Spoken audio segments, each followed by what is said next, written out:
Hello, everyone, and welcome to a very special format today with a very important interview guest. It's Jörg from Kassel, and he is famous and well known for his results in Legacy. But recently, on last Saturday, he took down the Moxforge Cup in Darmstadt with over 115 players. So, welcome to this interview, Jörg. Yeah, thank you, Phil. Thanks for having me. We got your list open here and I shared with you, and I have to make a great compliment because it's so impressive to win a tournament with a deck, especially if you for yourself played it once. I tried to play it and it was like doing such a wrench on my brain, and it was so hard to find the right lines. So please take us with you and explain maybe a bit your deck choices, especially the sideboard ones with a playset natural order and the one of Phantom Nishoba. Yeah, of course. So I would totally agree. The deck is not really easy to play, especially if you have it in your hands the first time. It might be a bit complicated to understand how the deck really works and also which lines you should take, especially with each of the search effects like survival of the fittest. Yeah. There are plenty of options, so you are able to make good choices and also sometimes not so good choices. But it is a lot of fun if you play the deck because you have so many options to do. And this is a list I was playing around like half a year now. Mm-hmm. And the Natural Order and the Phantom Nishoba are mainly for the red matchups in the format, Okay. especially Sly, because Sly is usually, from my point of view, a bad matchup for the deck. This has to do with Hermit Druid. So Hermit Druid is very weak to all the Lightning Bolt and even Lava Dart effects and Mock Fanatic and so on. So you can't really rely on the card. And the strength of the deck is really that you have 8 win conditions. So usually you have like 8 cards which have to be immediately answered, like Yeah. um, Let Hermit me Druid guess. And the and the survival other. probably? Yeah, exactly. Okay. Yeah. So if you untap with the survival and you have it for like 2 turns, you generate a lot of advantage. So Okay. there's not really that much the opponent can do after that. So, and if you play against the red decks, which are the Sly and the Goblin matchups, there is a problem that Hermit Druid is very weak to those decks because it dies very easily. And if you take that out, you only have suddenly like 4 win conditions, Okay. and then it happens that you don't draw any of the survivals, and it's very difficult for the deck, I would say, to win like with a fair draw. Mm-hmm. Um, so if you don't draw the survival, or it gets discarded or immediately destroyed, then the deck has problems, I would say. And that was idea to have another win condition in the red matchups. Yeah. And Natural Order is also one of my favorite cards. As you mentioned, I have a lot of Perfect. experience with the Legacy format, and I was a recent Elves player and mid-range players. So, and I always played like Natural Order into Creative Behemoth or Atraxa in the latest months. So, that's a very strong combination, I would say. And Phantom Nishoba is really strong against the red decks. You can also sometimes bring it in against other aggro decks, but not really sorts to Plowshares variants. But the problem, all the black decks also have good answers for the card right now, as they are playing like Diabolic Edicts and Dystopia on the sideboard. So it's only really for the red matchups. Yeah. Yeah, And and the plan is to take the Hermit Druid completely out. So you take out the Hermit Druid and the okay. Krosan Reclamation and the Akroma even, because you don't really need the Akroma if you don't want to kill with the Hermit Druid. And then you bring in the 4 Natural Orders and the Phantom Nishoba. And usually I also bring in the Uktabi Orangutan to have more green creatures. And Sweet. another Yeah. thing I would like to point out is that with a natural order package, you play around the opponent's graveyard hate. So oftentimes, if you play against a Goblins player, for example, they have also very good sideboard cards against your main plan, which Yeah. are Especially with pyrokinesis and yeah. and Torment Script, and sometimes they are holding a reactive hand with pyrokinesis and Torment Script, or even mulligan to that. Yeah. And then you can also punish the opponent because you don't have that fragile creatures anymore, and you're not relying on the graveyard anymore. And then you just beat him with the Trampler, which gains life, so it's almost impossible for them to overcome, unless they are having multiple Goblin Pile Drivers or so. But usually you also can block them. And Phantom Nishoba kills the opponent usually in 3 attacks. So yeah, I like the card, I would say. I have two important questions regarding this plan. The first one is, did you ever manage to make a Volrath's shapeshifter into a Phantom Nishoba, and was it game-changing in this situation?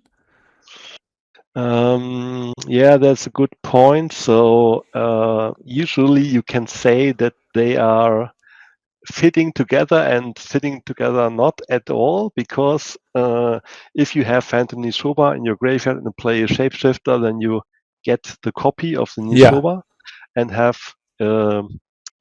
permanent +7 counters. +7. Yeah. Exactly. So you even can, after that, you can sacrifice a Birds of Paradise to Cabal Therapy, and then you have a 7/8 flyer. So Sweet. that could happen. At this tournament, this happened to me. This didn't happen to me at all, but in other playing games, for sure, that also happened. But on the other side, also the problem is that if you have the Volrath Shapeshifter in play, and you discard the Phantom Nishoba, or it gets discarded, Yeah. which also can happen with Hypnotic Spectre, for example, in the Moneyball matchups, then it's annoying because it gets a copy and Phantom Nishoba is a 0/0, Yes. and then the Volrath Shapeshifter immediately dies. So this can also happen. Okay, I see. But that's also sometimes a way to win, to just, I think if you get the chance to do that, and you get the opportunity to attack the opponent once with the Phantom Nishoba of a Volrath Shapeshifter, then you get like 7 life, and then it's sometimes already impossible for the Sly player to win. Absolutely, and maybe to open a bracket, like even if you shift into the natural order package, you are not losing the way to finish games immediately. It's like you are not relying on the Hermit anymore, but you can still do broken stuff with your survival, right? Exactly, yeah. Okay. The survival, and also, that's only one card, but you also have Animate Dead in the main deck. So you also have the opportunity to just discard the Phantom Nishoba. So one option is, or one problem is usually like you have so many expensive creatures in the deck, especially all the creatures in the right column. Yeah. You have like 4 of them, which are Phyrexian Devourer, Triskelion, Akroma, and Palinchron. So they are usually uncastable in normal games.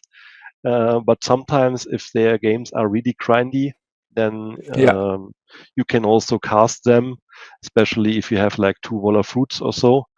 But the thing is, if you draw those expensive creatures, you can almost every time discard them to the Fittest. And with the Animate Dead, you have an additional way to get the creature into play. And I also sometimes bring Nishoba into play with the Animate Dead. So that also happens. And also, last thing I want to add to this point, you always have Karmic Guide as well. So Karmic Guide is really castable, and Karmic Guide can return creatures permanently to the battlefield. Yes. And that's really strong against all the black decks. If you play against all the black decks, you can just discard Akroma and get Akroma back to the battlefield, attack them for 6 in the air, and they will never usually they are never be able to beat that, because also, and oftentimes people don't see that, Karmic Guide also has protection from black. Yeah. Then you have like 2 unkillable creatures. Yeah. It almost feels like you saw one of my last leagues. Like I was playing against Hermit FEB and I had everything secured. Like I had Red Blast, I had damage for Hermit Druids, and I was absolutely sure I will win this until he just took the line of binning Akroma into his graveyard and then searching for Karmic Guide, and I instantly lost to Akroma. I understand that. And in my second question, yeah, that's also important because people should not see that deck like class cannon. So Yeah. you can use it, and Hermit Druid is like a 1-card combo if you see so. Usually you need an Unearth, but you can also play the Krosan Reclamation in your upkeep probably, and then take the Unearths. But you can also win with a fair game, but that involves mostly like you bring in a big creature into play, or you reanimate it with the Karmic Guide or with the Animate Dead, and then you can also win like with a fair way. Okay, but you wanted to ask another question? Yeah, 2 more small questions maybe before we go directly into your matchups these days. Like the first question is, the difference between Animate Dead and Reanimate is just that you don't have to pay the amount of life here, or is there any more advantage of playing Animate Dead? Yeah, the Animate Dead has first thing, it's an enchantment, and in other lists you sometimes see a Knighted Tutor in the sideboard. Okay, yeah. So with that you are able to search for it, and that makes it even stronger. Especially as we discussed, you cannot reanimate in Akroma with Animate Dead. Yeah, that's a disadvantage against the reanimate. But you can always reanimate one of the bigger creatures with it. So that's possible. And on the other side, there's an interesting rule interaction, especially if you want to kill with the Hermit Druid combo, then you reanimate. Let me just think how it exactly works. You just reanimate the Karmic Guide from your graveyard. Yeah. And the big important over Unearth, but with the Animate it's the same. The order of the graveyard is not relevant then, but that is also I think with the reanimate. But I wanted to explain that you're able to reanimate the Karmic Guide, and then the Animate Dead is immediately sacrificed because Karmic Guide has also protection from black. And then you get a sacrifice trigger on the stack, and you get a reanimation trigger on the stack from the Karmic Guide. And then with the Karmic Guide trigger, you target the Volvat Shapeshifter. And then sweet. you let the sacrifice trigger resolve. Yeah. And then the Karmic Guide gets the top card of your graveyard. And the Volvat Shapeshifter comes back. And then it sees that it's a Karmic Guide. And then you have the additional Karmic Guide return trigger. And with that, you return the Karmic Guide first and the Psychatog second, for example, and then you this is sweet. Make the same combo. Okay, that wasn't really the answer over the reanimate, but I think the life is very relevant, especially we play a lot of Painlands and City of Brasses, so I mean, I guess it's part of the answer, because you got another loop with the Karmic Guide together with Shapeshifter, right? Like otherwise you have to go like reanimate into Karmic Guide into your Psychatog, and with this way you got a Shapeshifter coming back as a Karmic Guide, getting back Karmic Guide, getting get Psychatog, right? Yeah, exactly. Perfect. Right. So the main goal is that you get the Volvat Shapeshifter and the Psychatog into play. Yes. The Karmic Guide is kind of a clue for that, but not really important at all. Yeah. There's a creature on the battlefield in this state, but you need to get the Volat Shapeshifter and the Psychatog. Sorry, not really. I'm not really sure if that really works with the reanimate. Me neither, but Depends. like my knowledge about this deck is very small. But yeah, thanks for the first talk about this deck. And in 1 second, let's change to your exactly matchups. One thing, do you mind if we talk about the basic win conditions of the deck just for a second? I think you have a perfect Not hint really there. Sure. It's not not really sure if every from the audience is known with the combo. I would like to just explain like the most relevant combos. Absolutely. And also I try to say some words about a relatively new edition with the Battlefield Scrounger. Yeah. But the main goal is if you have like Hermit Druid into play, that's probably most of the time the easiest kill and also the fastest kill, especially against other combo decks. You really need fast kills. And by the way, you're able to kill with the deck on turn 2. Yeah, with the help of Elvish Spirit Guide, right?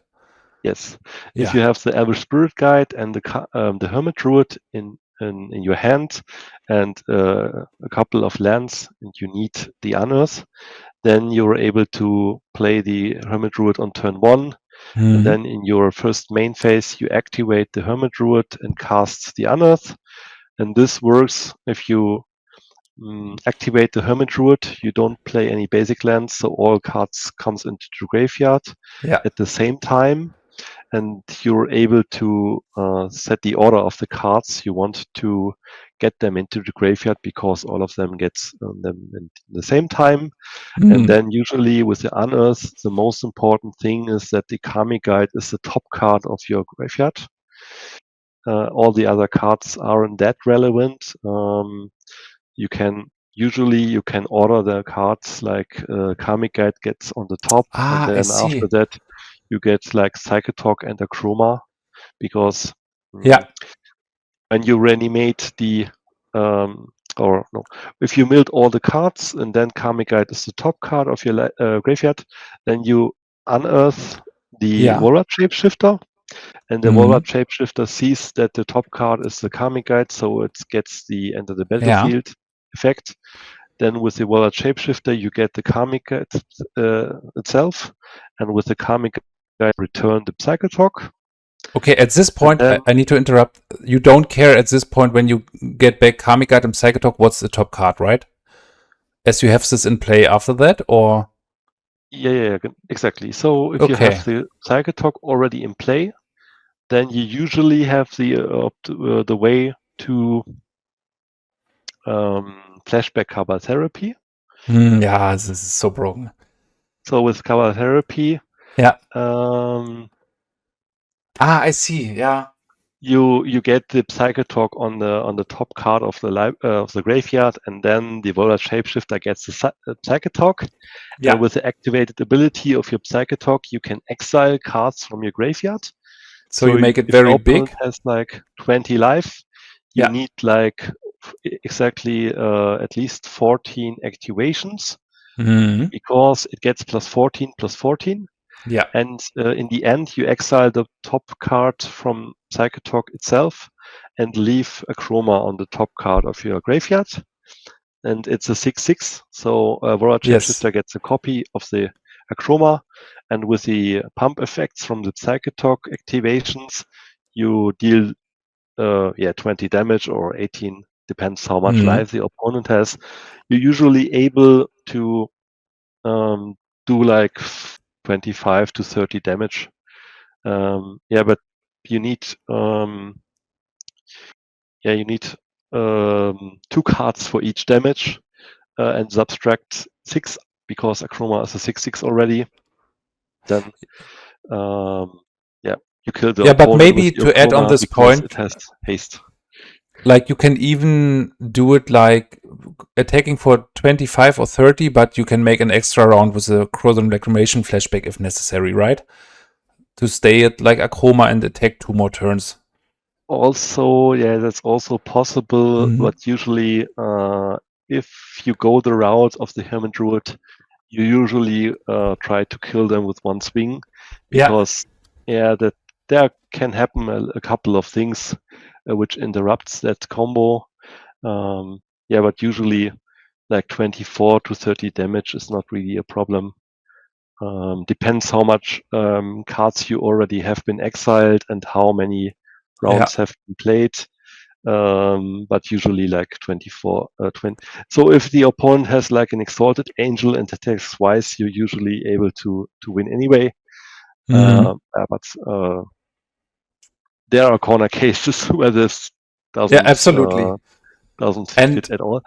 And the other, I mean, this is like the plan which works very well with when you mill your whole deck with Hermit Druid, but the other one is more, in my opinion, a route you can go with survival, right?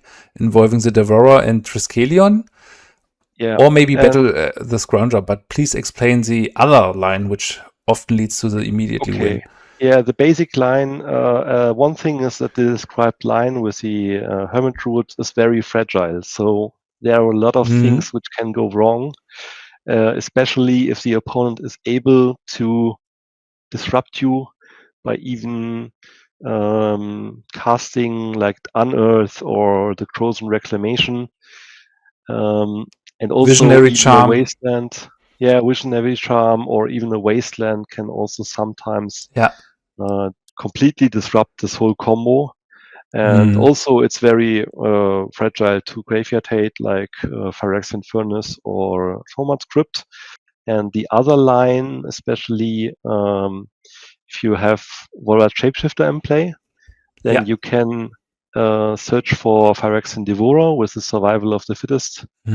And then you discard the Phyrexian Devourer with the Survival. And the thing is that Survival of the Fittest, the discarding of the card is always part of the cost. So the opponent can't really disrupt you by getting the card into the graveyard. But they can disrupt you because there is a search trigger. So it's an activated ability goes on the stack. And then they have a time frame where they could disrupt you somehow. But most of the time, if you have the survival, then you can search for the complete combo cards already. And then if you have Devourer and Triskelion already in hand, or the opponent is tapped out, then it's very easy.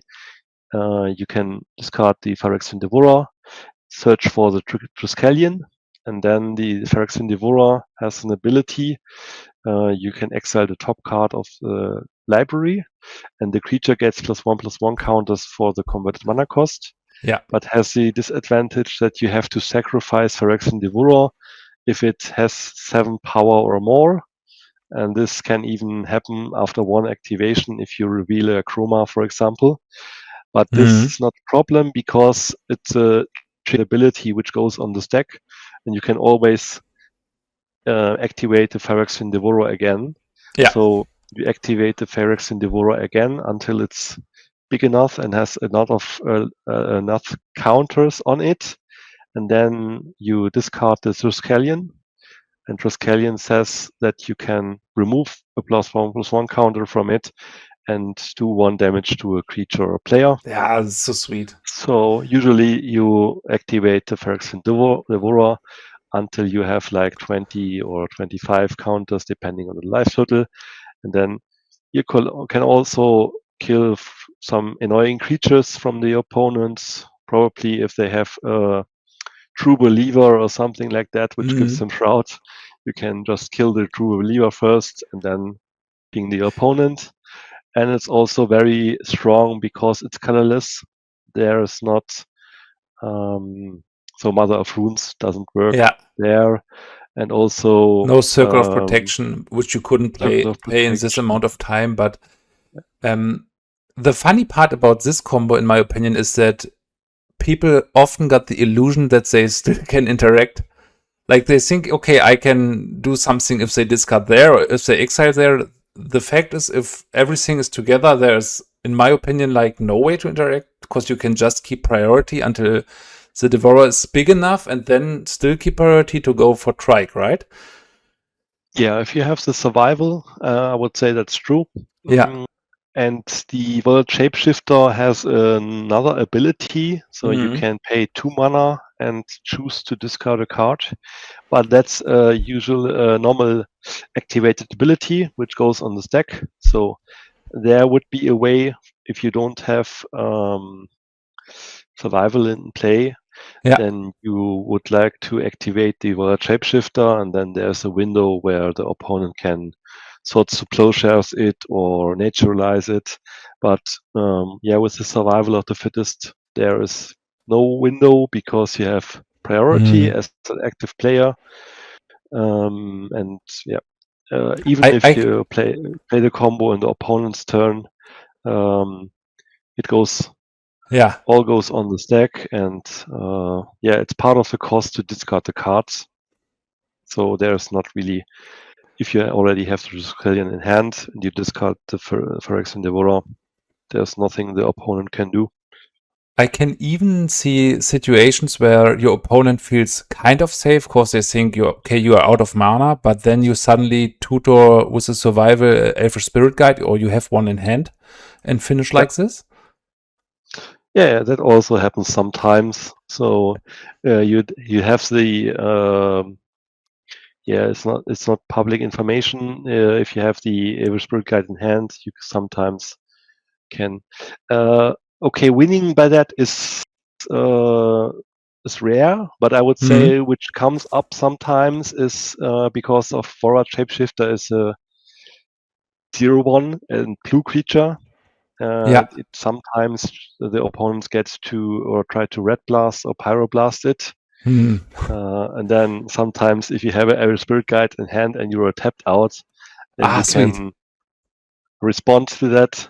Or even like Smother, you can respond to discard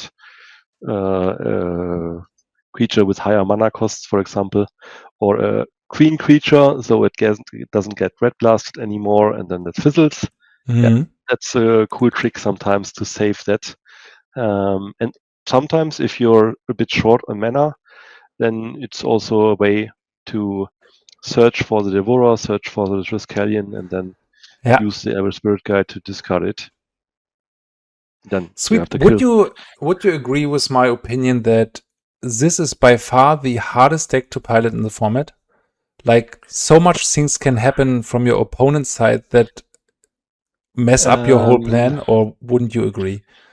Not really sure if I would go with that. There are a couple of other complicated decks.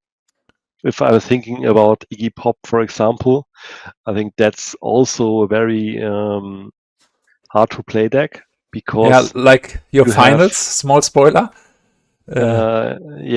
For like Philipp Altman, which plays the deck for about like 2 years or so, and he's one of the best pilots with the deck. Absolutely, I love to watch him playing on Twitch. It's very hard to play because every fault can lead to that you put the game away. So you have to calculate way more than with this deck.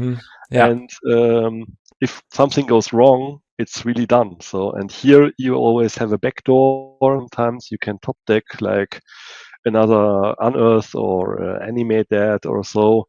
And then here in this deck, you also have very much different combos, which are able to,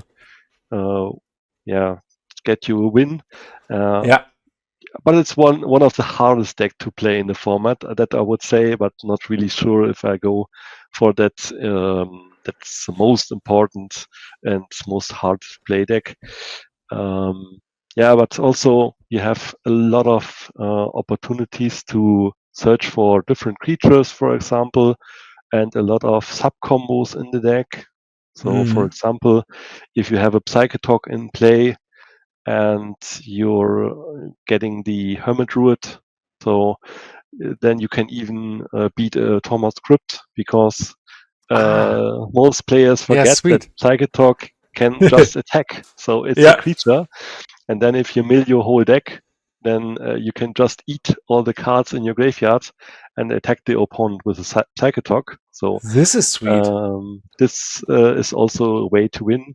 And also, I'm not that familiar yet with all the combos, but the Battlefield Scroungers also have some sub combos.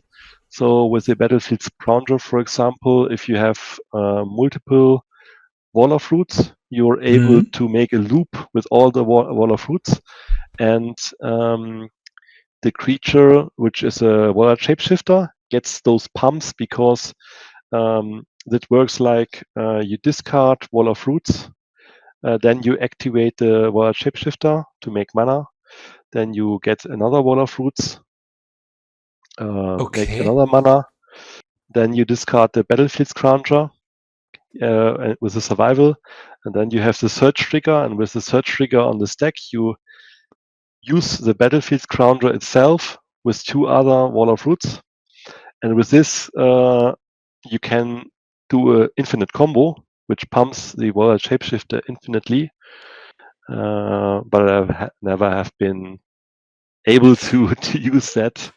So this is one. Isn't the Shapeshifter affected by the ability that it can only be activated once a turn? Like the last part, activate only once each turn and only if there are 7 or more cards in your graveyard?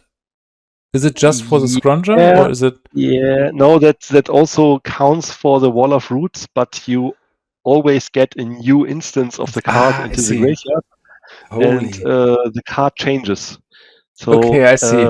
it loses its ability and forgets what it was, so I would say. And then if you get another Wall of Roots and the Battlefield Scrounger again to the graveyard, you can use the ability again and again and again, but you have to change the card on the top card on the graveyard. But then you can use the instance of the card once each turn. And with that combo, you can infinitely pump, so you're able to beat infinite life, for example. There are some infinite life combo decks in the format, and with that combo, you be able to do infinite damage. And in the end, you just play like or discard a bird, for example, to make it flying, and then you fly over all the creatures. So that's one advantage of the Battlefield Scrounger. And another advantage of the Battlefield Scrounger is that you're able to win without attacking. So the Akroma line has a disadvantage that you have to attack the opponent. And there are a couple of cards in the format. Snake Bridge, maybe. Yeah, Snake Bridge, for example. Or there's also this land, Core Haven, I guess. Yeah. Core Haven, I guess, yeah. This doesn't really work then. If they have the card, you can't really kill them with combat damage. Okay, usually you have the Phyrexian Devourer and Triskelion combo for that, but sometimes you are not able to attack the opponent, and then you can kill with the Phyrexian Devourer and Triskelion combo. But I'm relatively new with the card, and I have to admit that I haven't been using the card that much lately, or even in the tournament. There weren't really any relevant situations where I needed the card or where I used the card for a win. But that's one thing I wanted to do in the near future, to get a better understanding with the card, because it's a good addition and helps in some cases where you normally wouldn't be able to win with the Hermit Druid combo. So that's one thing I have on my to-do list, to get a better understanding for the Battlefield Scrounger. Yeah, I see it as a kind of insurance. Often, if things don't work out, you can restack your library, so what you want to draw. And I saw a very, very sweet line yesterday on a video. I will send it to you later. It was impressive. Like, I don't know how exactly it worked, but he made the Warlord Shapeshifter a Battlefield Scrounger, and then he staked his most expensive cards into his deck, like Akroma, Palinchron, and whatever.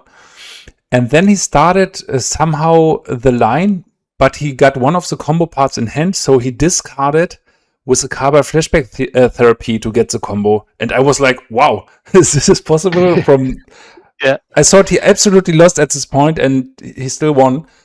So Good amazing to card. mention. Yeah, Cabal Therapy is also a very good card, not only for cleaning the card of the opponent's hand. So oftentimes you get some important combo cards you need into your hand, and that's one easy way to, Yeah. for example, if you have like the Karmic Guide in your hand, then if you activate the Hermit Druid, you can just put all cards into the graveyard, and then you sacrifice the Hermit Druid with the Cabal Therapy, targeting yourself and naming Karmic Guide, and then the Karmic Guide gets on the top of your graveyard, and then you can proceed with the Unearth line. So that's a very important card for the deck. Yeah, so, great and stuff. then a good way to just get the important cards you need into the graveyard. Sweet. I think we got a good understanding of good basic understanding of the deck now. So I would take some time to talk about your concrete matchups from last Saturday.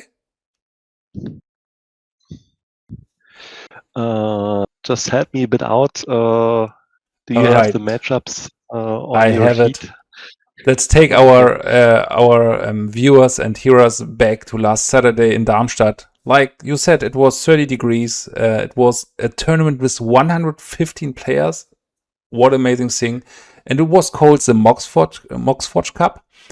And if I remember correctly here, your first round was against Lutz on Psychatog. So what happened in general, and what to do about a sideboarding in this matchup? Yeah, okay, that's an interesting or funny story. So I have to start in the beginning. So I decided to drive to Darmstadt with train. So at Saturday morning, and watched at the app from Deutsche Bahn and looked that I am arriving at 10 a.m. in Darmstadt. So usually like a couple of minutes delay is normal, but I drove the route with the train a couple of years ago already, and it doesn't really work out. And the same happened to me again.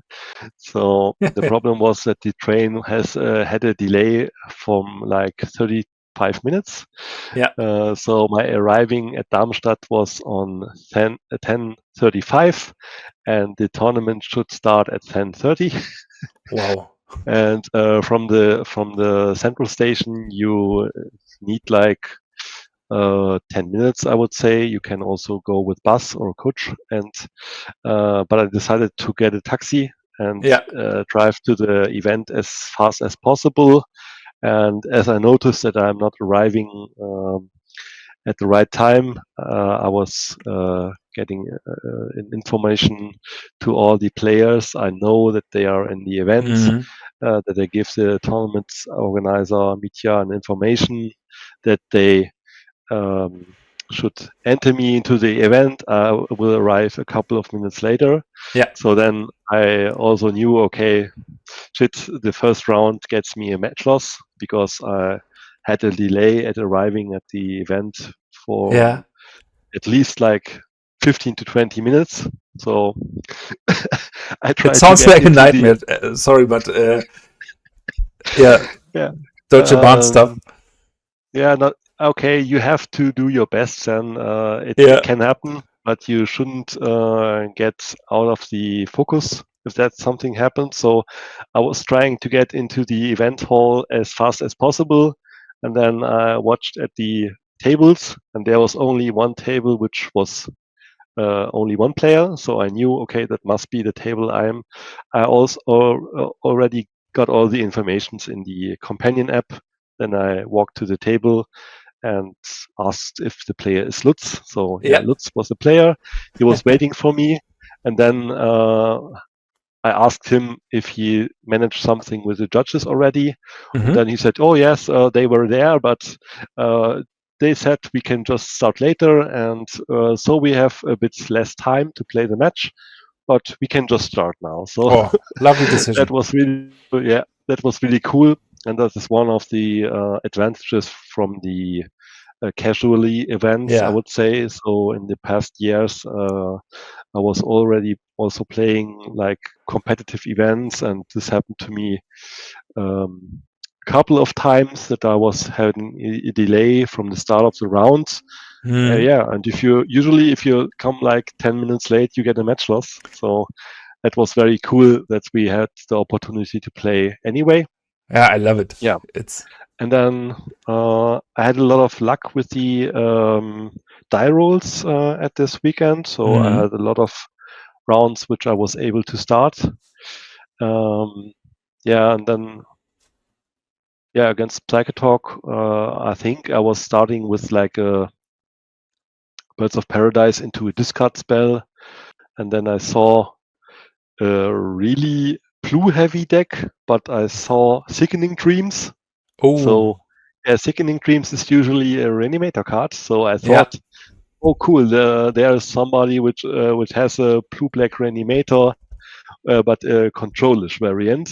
So okay, so the discard spells are very important. So you see which cards the opponent has, and then you can. Here it is for everyone. Yeah. Exactly. A very good card against your deck for sure. Definitely, yeah. You can start a plan around that, and then but good with the Cabal Therapy, you can just sacrifice a creature and get rid of it, and then you can keep like Hermit Druid. Is it in general a matchup where you are happy about facing it, or are you thinking, oh no, this will be a tough round? Honestly, I would say it's a fair matchup for me. Okay. Because they usually don't have a fast clock. Yeah. They have plenty of disruption, but they don't really get you under pressure. So you can just build absolutely. A slow game plan, and then you can just do some plays. For example, you have like 4 mana, then you play double discard spell into Survival of the Fittest, and they are never able to answer your Survival of the Fittest. And after that, you are able to just create advantage over advantage with the Squee, getting all the combo cards you need. And in the sideboard, in the sideboard, the Xantid Swarms are very strong against them. As I said, so they don't really pressure you. Sometimes if they land a Psychatog very early, usually they are not able to tap out in the turn 3 because you can just combo kill them then. But if they are playing Psychatog on turn 5 and have a counterspell up, and it's a bit so some cards were countered, some cards were destroyed, and you don't have that much material in your hand, then sure, Psychatog can also kill you. But it didn't happen round 1, right? It's not that problematic that I would even bring in like Swords to Plowshares for that. No? So usually, no. Also from my side, I don't see the problematic. So how do you sideboard? As I mentioned, there are Xantid Swarms. 2 Xantid Swarms come in for sure. Then usually you have to respect that they are normally play some annoying enchantments, which are Engineered Plague or Dystopia is also possible. So I usually bring in like Ray of Revelation for sure, because it also has flashback, but you can also bring in the Monk Realist and the 2 Duruses. To have multiple discards. The hard part is probably what to cut. That's most of the time a bit difficult. But here, as I mentioned, they don't get you under pressure, so you don't need a playset of the couple of fruits, the water fruits. So you can cut at least 3 of them, maybe.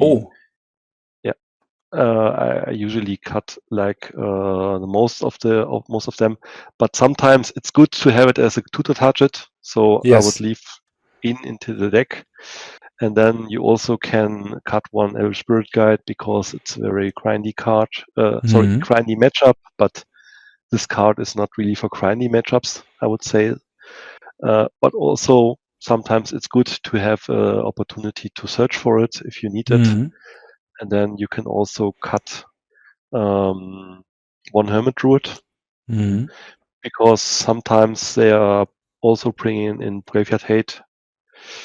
And often I also cut an Unearth, especially if I get some Hermit Druids out.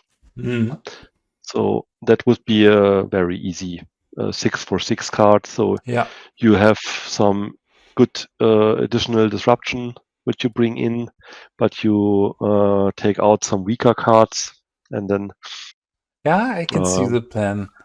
The deck stays intact. Okay. So seemed to work out. So you went a 2-0 on against Psychatog. Any more things to add from your side regarding the matchup, or especially the match you played? One thing I wanted to note: you can also consider bringing in the Uktabi Orangutan. There's also, especially, if you expect them to bring in Thomas script, you can also bring in Uktabi Orangutan, and not bringing in like the Monk Realist. Not really sure if that is 100% correct. Usually, it's always good to have a good toolbox, so you have some, or you can also trim another Hermit Druid, for example, to add the Monk Realist, and then you have 7 cards to bring in and 7 cards to bring out. Usually you have to be aware that you don't cut all of your combo cards, but if you know that the opponent has like multiple problematic enchantments on and Thomas script, it's never bad to bring in at least Uktabi Orangutan in the dark, because most of the decks either have Thomas script or Phyrexian Furnace. Absolutely. So being able to answer that. We have been. Where have we been? This was the first matchup, and I just wanted to ask you if there's something to add on the first round, or if we should continue with the second one.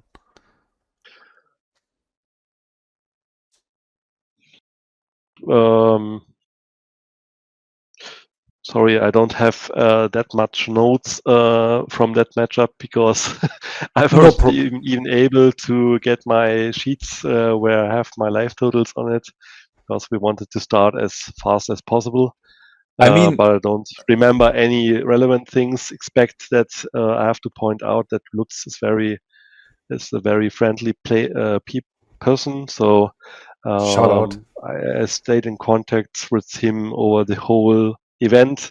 Cool. And he's very friendly. He even helped me at the end of the event to find some cards I needed for the deck. So I want to shout out to Lutz that he was waiting for me and not being you know what I mean. So what is sportsmanship like? And this is for me why these tournaments are so special. Like, exactly, it would have been so easy to make a hard day out of it, but you already had a hard travel with the timing of the Deutsche Bahn, and so as you talked, it sounded like you even finished the game within the time, or maybe with some extra time from the judges. So it was a 2-0. So great sportsmanship. Shout out to Lutz. With the 2-0, we had like 5 to 10 minutes left at the end of the round. So that was very perfect. But we can proceed to the second round if you want. All right. So the second round was against a player named Marcel on a Devourer combo, and this was probably the down for you on this day. Please explain to the viewers why. I'm sure. In the first game, I took like a mulligan to 5. Oh. So my hand was decimated, and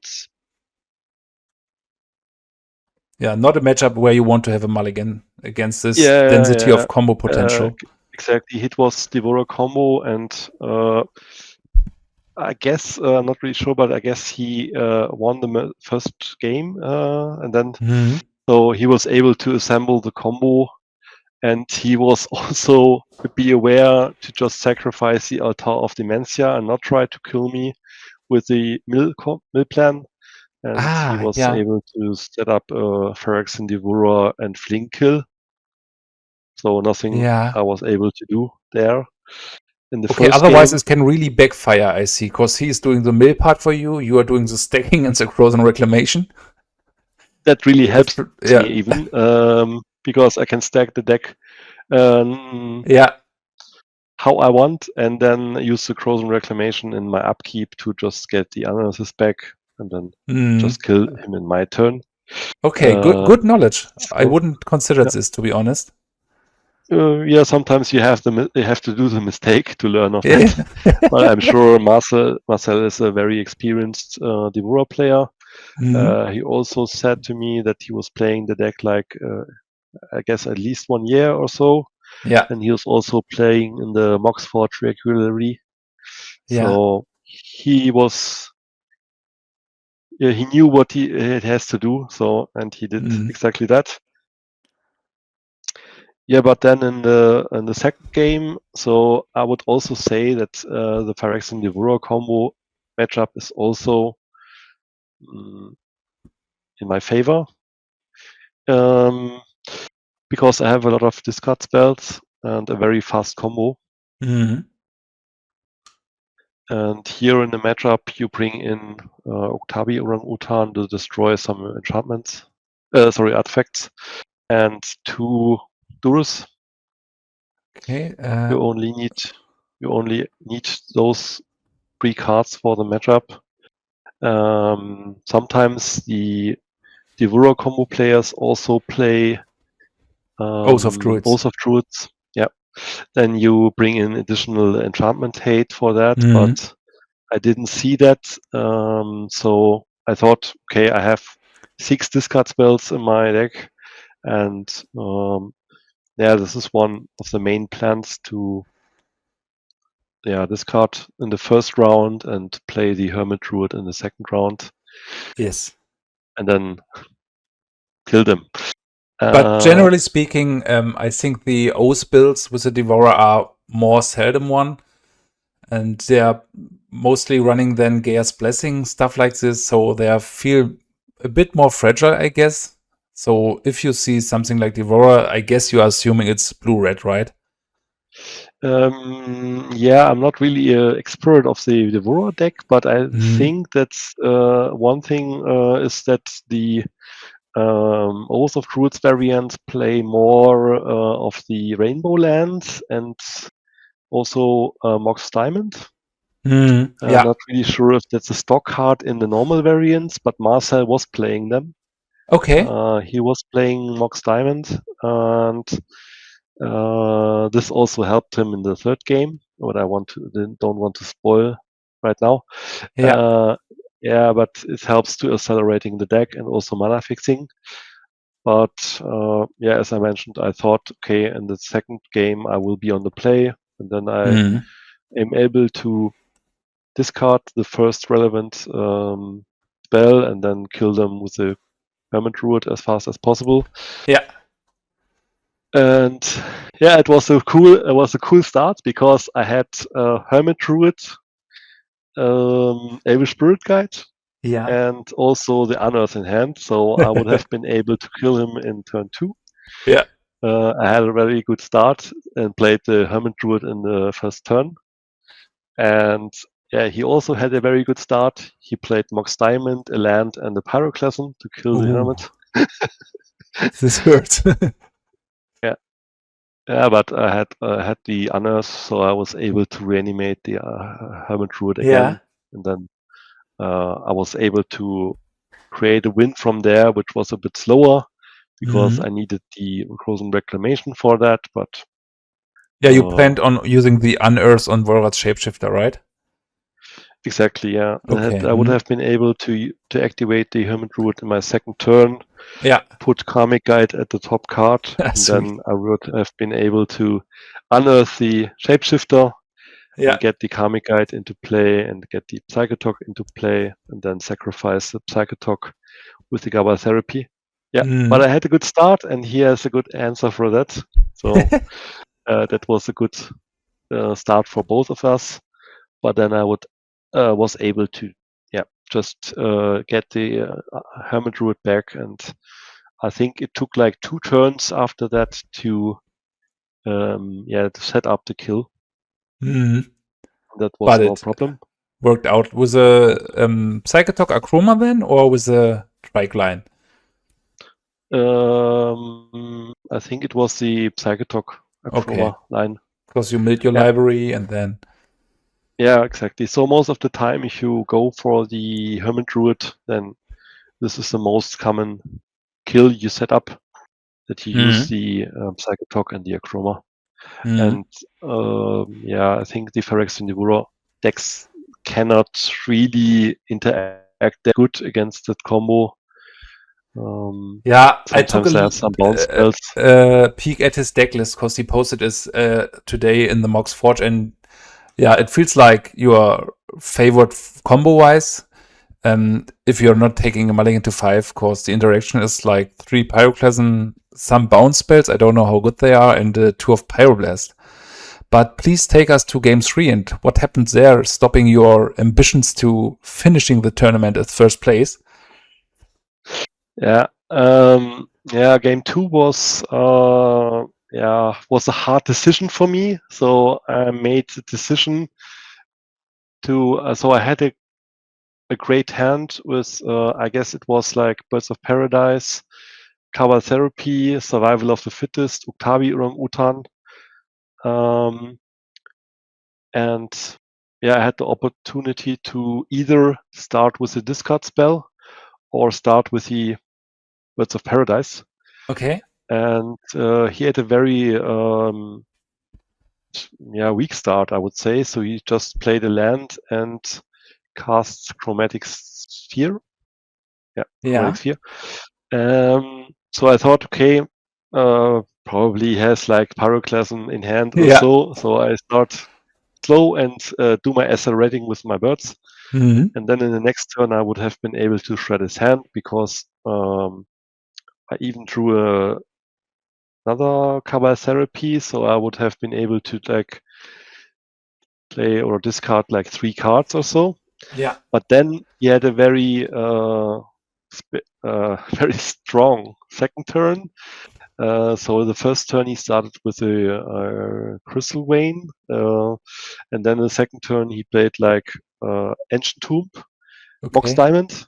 So suddenly he was at 5 mana.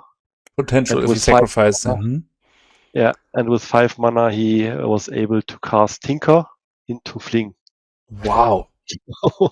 He had a very fast kill then. So I didn't really expect that from the start he was playing. And I thought, okay, I have at least like 2 turns. Yeah, this is insane. Like even holding back the Mox is great. If he has like a normal artifact or so, I would have been able to just cast Uktabi Orangutan to get his resources down. But he's had the complete combo, which I would have been able to disrupt with the Cabal Therapy. Most of the time you name Tinker anyway. So but I thought that my position for the game would have been much better if I untap with a bird. Absolutely. So I would have been able to cast Survival and play this Cabal Therapy, for example. So after that, I would have much better chances for the rest of the game. Yeah, but in his version, he is very fast as well, and he can also kill in the second turn. But this is a moment we need to let sink in. Like, let's assume he had the Mox in hand.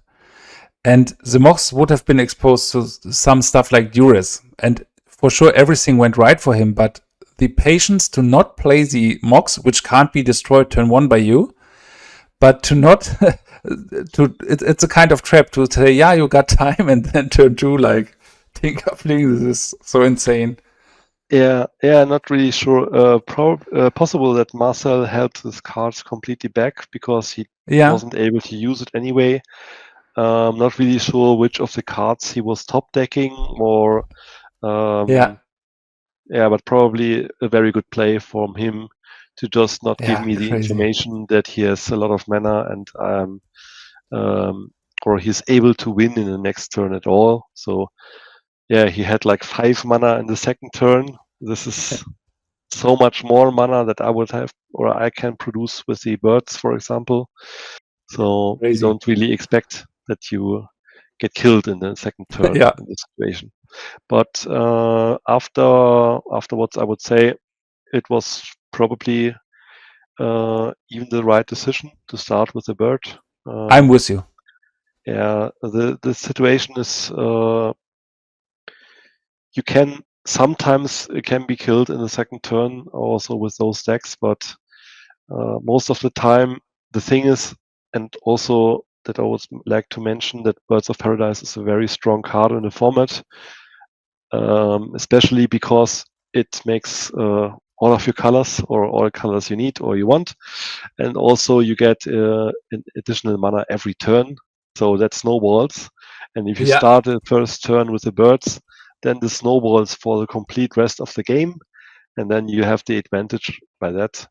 And if you start with the Cabal Therapy instead, you're going safe that you maybe don't die in the next turn, but also it can happen that you miss the right card. So it can happen that he did not have the Tinker at all and top deck it from the top. I got some information, Jörg. I was just writing Marcel because it's such an interesting situation. He had everything together with his starting hand, so he was not even relying on any top deck. And he's written me that he just hoped that you don't have a discard and he will go there by turn 2. So, sick sense. decision, and I'm absolutely with you. I would have taken the bird line, even with my small knowledge of the deck, but with the format knowledge I have, it's such a small margin to lose turn 2. Insane. Like, at this point, like, this was your first, and small spoiler here, only loss match-wise for the day. Yes. And I like the fact that you are still saying that this is a line you would take again. So, and I think and in the wide margin, it is the better play. Like, your discard spell, was it Duress or Cabal Therapy? No, it was Cabal Therapy. Okay. If it has been a Duress, I would probably cast Duress first, because there is a much higher chance that you just hit one of the relevant cards. Yeah. Or even just one card sometimes can make a difference. But in Cabal Therapy, you just have to name in the blind. And usually, as I said, you name like Tinker, because it's the most the card which can make the most broken things very fast. And then after that, you can also again, right? Yeah, I in this starting hand, I didn't really rely on Hermit Druid or so, though there was no reason for me to name Pyroclasm.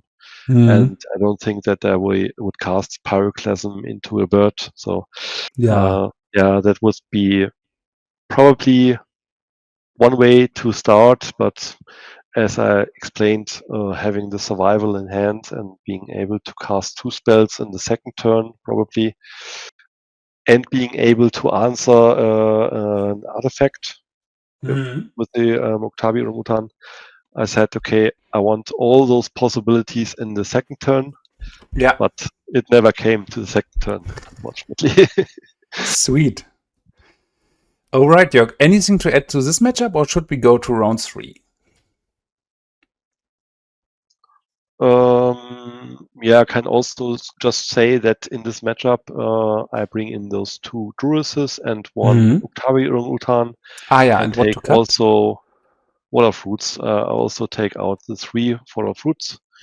Also because they don't really attack you or so.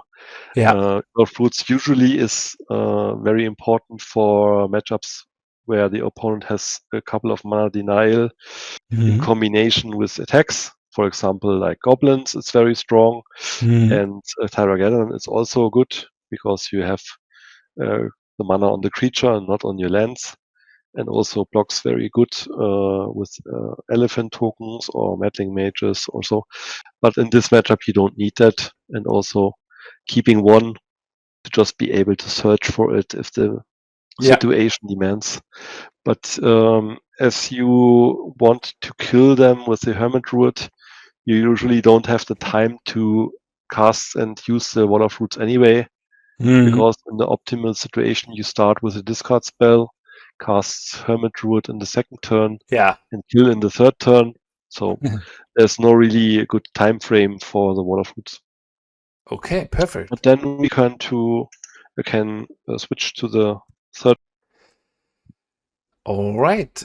So let's see what your third round opponent was. It was Sebastian on Replenish, which beating Replenish is always fine. So how did you manage to make it 2-0 against Sebastian, and how do you navigate Replenish in general with your deck?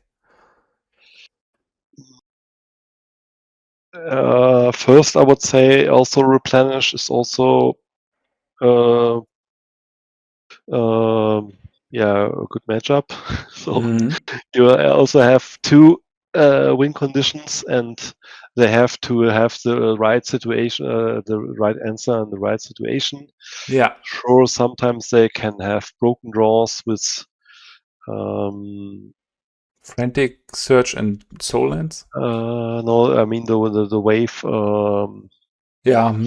Parallax Wave plus Parallax Wave, Opalescence? exactly, yeah. Parallax Wave alone is sometimes problematic because they just can exile your creatures, so you can't really use the Hermit Druid then.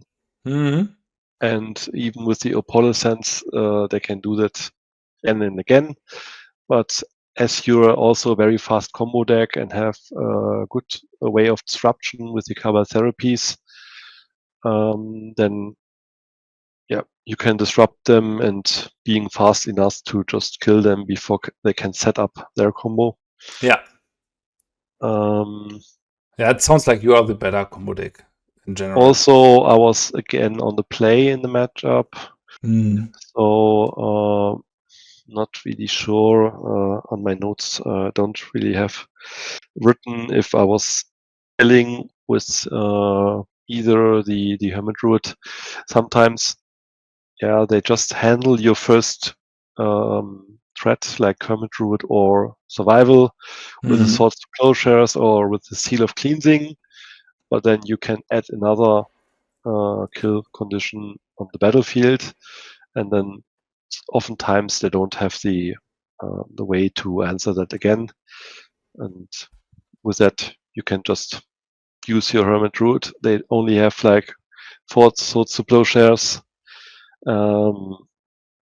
And after sideboard, they are bringing in like Meddling Mage, for example, to try to hinder you on your plan. While making their deck worse in combo parts, right? They have to do that because we are the faster combo deck. Yeah. So, and also it's very important because I did not knew that I was playing against Replenish first, so they don't really had some start with the plains into the island into the ancient tomb. So they had normal with the basic lands and pretending to be standstill. Exactly. So my first thought, okay, that is a control deck, so I have to be aware. But on the other hand, I was on the play and I was able to stick a Survival of the Fittest on turn 2. They don't really had answer. They don't really had the answer for that, and then they did nothing on turn 3. On turn 2, and on turn 3 I passed, and then on their turn 3 they tapped out for an attunement, and then I was completely Yeah. Sure, okay, that is replenished first, and the coast is clear, so I was able to just discard Squee, getting Palinchron, discarding Palinchron, and with Palinchron it's also a very good trick. Sometimes you are a bit short on mana because you want to cast the Wild Shapeshifter, Yeah. and you need to discard creatures to get Phyrexian Devourer and Triskelion, and sometimes it needs like 5 mana or so. But with the Palinchron, you can cheat on mana because you can net on mana because you discard the Palinchron, let it on the top of your library, getting the Warrior Shapeshifter. Then you can untap all your lands you needed. You used up to to cast 7 it for is. yeah, okay, up to 7, but in the most cases they are all lands because Yeah, I was if like you up to play it 4, like but it was for the bounce. no, it's Yeah, 7 okay. exactly. It's at 7 lands, Sweet. and also it has flying, so sometimes you can attack with it if something goes really wrong. Yeah, in this situation, I used the Palinchron and tapped my lands, and then I was able to search for the Phyrexian Devourer and Triskelion, and had the advantage to know that I'm playing against Replenish, which really Yeah. helps in the second game because I would have been sideboarding completely different if I thought it was standstill. Yeah, absolutely. And yeah. Let So me take a guess, sideboarding. maybe. Yeah, okay, make a guess. Ghitu Slinger for Meddling Mage? Yes, most of the time you assume that they are bringing Rattling Mage. And So Duras it's for their always fast combo path? And if I go further, like the other sideboardings, we don't need too many walls because we don't need to be defensive and we need to be quicker. How wrong am I? you're not wrong at all, but you for sure we are also bringing in the enchantment hate then. Okay. Because they are enchantment deck, and we also want to have answers for Parallax Tide, for example, or sometimes Seal of Cleansing. Yeah, so you bring in the discard spells to clear the way, have an answer, a searchable answer for the Meddling Mage. So then you're able to just answer it for, if it comes on the battlefield. And yeah, you don't need the water fruits at all. So I take them out completely. And yeah, sometimes if the game slows down and as they are not really killing your creatures, but exiling them, you don't really need that much graveyard recursion. So I also take one others out. Sweet. Yeah, All right. and Were there any surprises in the second game? Or was it just combo again? surprises. In the second game, the game went out that I used discard spells to clear the way and saw a replenish, which I have been discarding in the first round. And then I wanted to kill with the Hermit Druid. I believe the first one was answered, and then I played another one, and they were trying to get with attunement, they're trying to get a lot of enchantments into the graveyard, and they drew a replenish from the top. But the problem had that they didn't have a white mana for the replenish, so they was stumbling. And yeah, in the meanwhile, I set up all the cards I needed to kill them. Perfect. So unfortunately for them, they had mana problems. So otherwise, they would have got the Parallax Wave was in the graveyard. Attunement was in the graveyard, and the Decree, the blue enchantment, which counters. Okay, you can play around that. You need to spend a couple of spells for that, but on the other side, it would have been slowing me down very fast. And also, it's a strong creature. If Yeah, they have 8/8.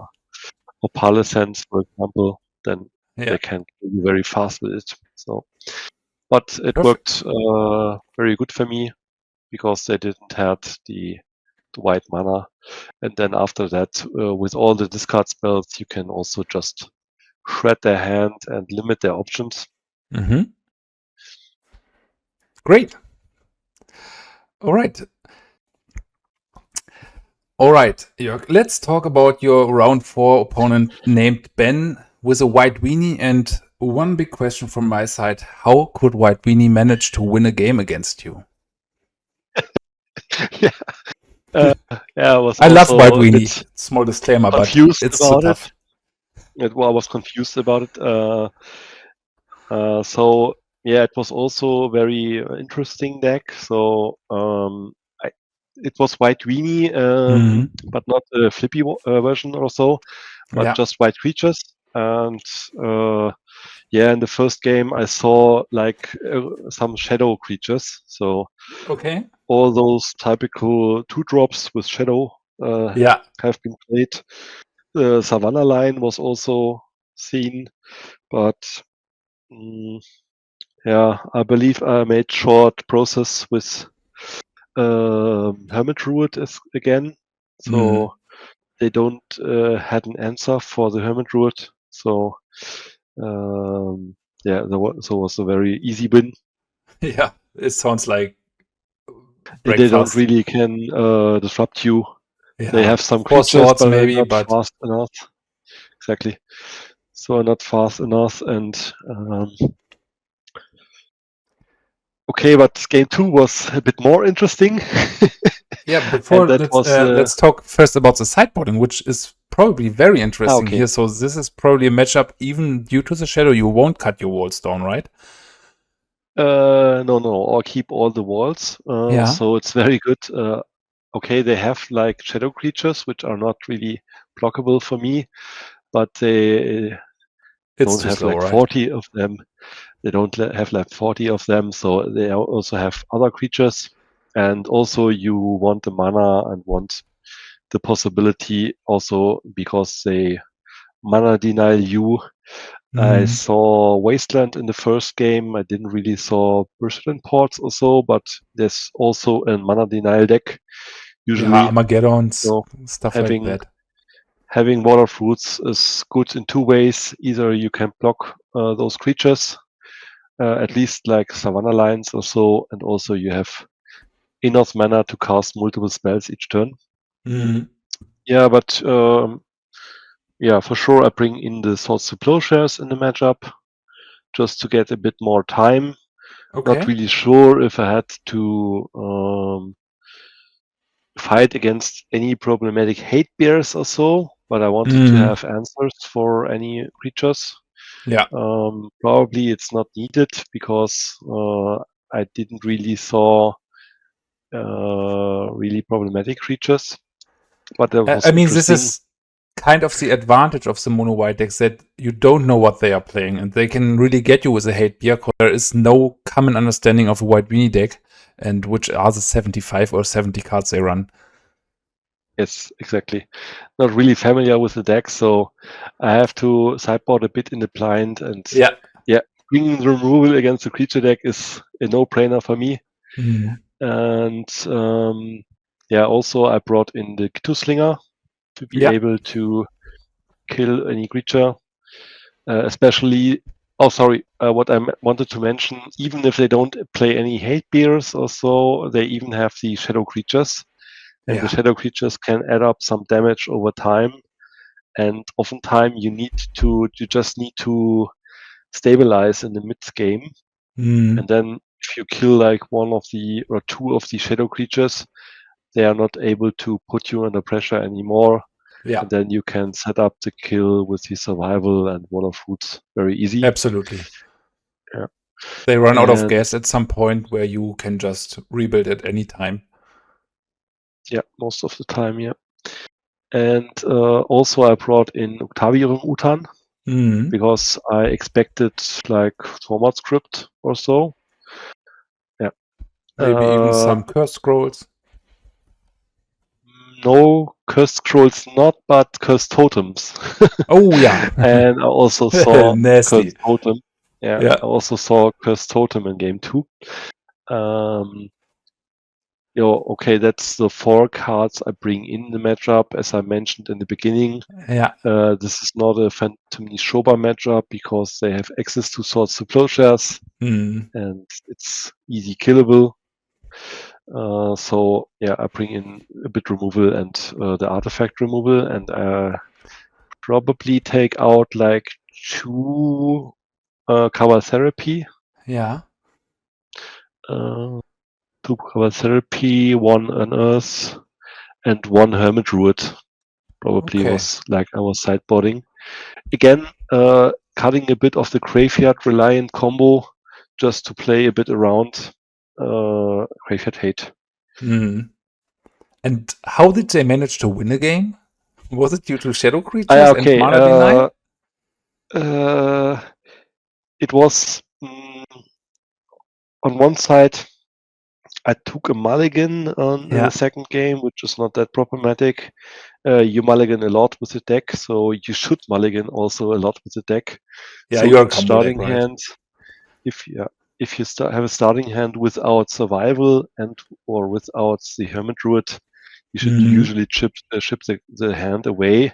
Yeah. Because you just need to rely on your combo cards. Unless you're playing against like a discard heavy deck, then you can sometimes try to rely on top decking, but you should not keep really a hand without a way to win. So that's very important for each combo deck, I would say. And you don't play any cantrips here, so that's very easy. So in this game, in the second game, I started with a Hermit Druid. Probably should have been able to also win in the next turn, but he had an interesting creature. So I think it was a 1/1 soldier creature from Legion's block, which has provoke. Guy. Yeah. Exactly. Yeah. He can attack with a provoke creature and forces me to block. Especially birds is not possible. If birds are still summoning, it's possible, but otherwise you can still tap in response. I saw on Magic Online. This is something I assumed that they don't get priority again.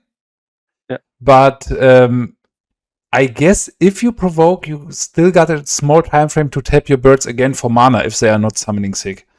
So this was a point where my excitement for the card got a bit lost as a White Weenie player. Yeah, okay. But otherwise, crashing in, I was activating. confused when he played the card, and I needed to read it because I didn't knew the card at all existed. Yeah.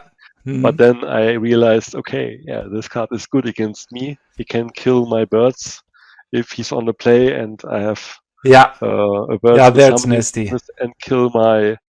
Okay, he trades with my Hermit Druid because they deal damage to each other, but he had a very good trade for a 1-drop and my win condition. And then I assume I tried to land another Hermit Druid, but then they had the Cursed Totem.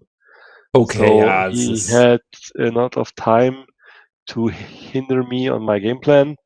And I was able. Do you have the card? Yeah, here, Deathblade Elite. Provoke, so Deathblade Elite. When this creature attacks, you may have target creature defending player controls untap and block it if able.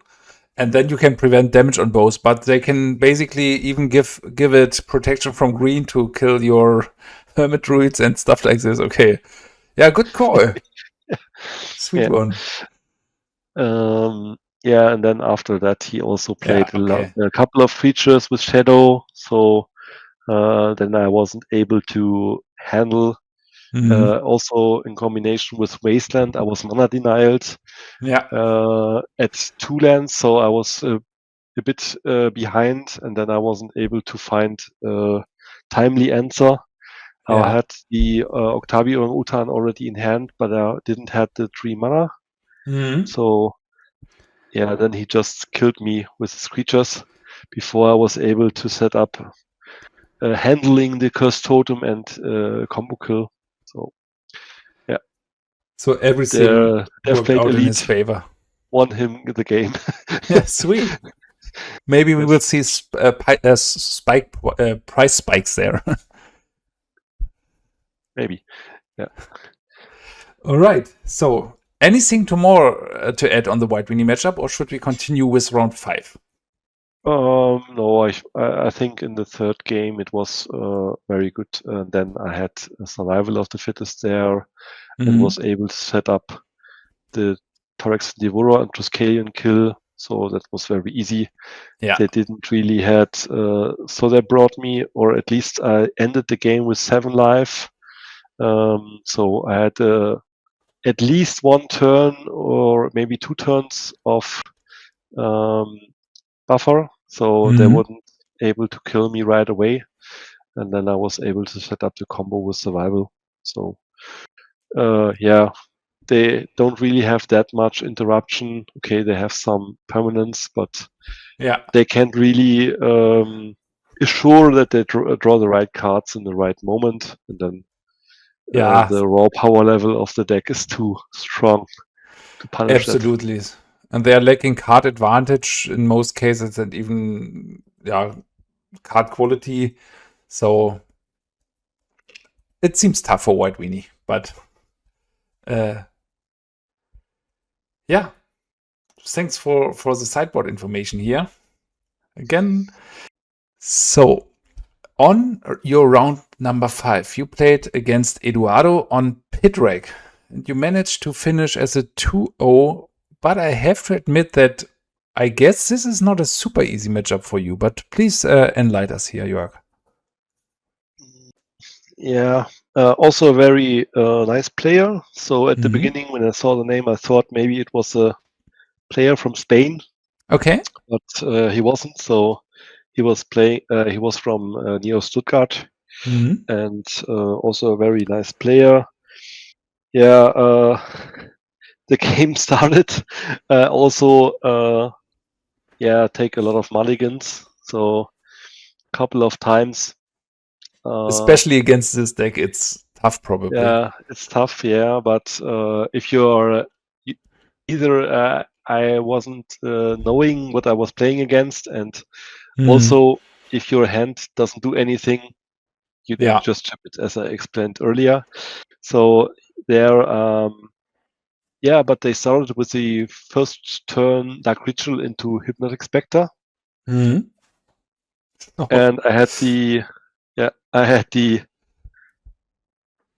the way to play a Hermit in turn 2. Turn 1?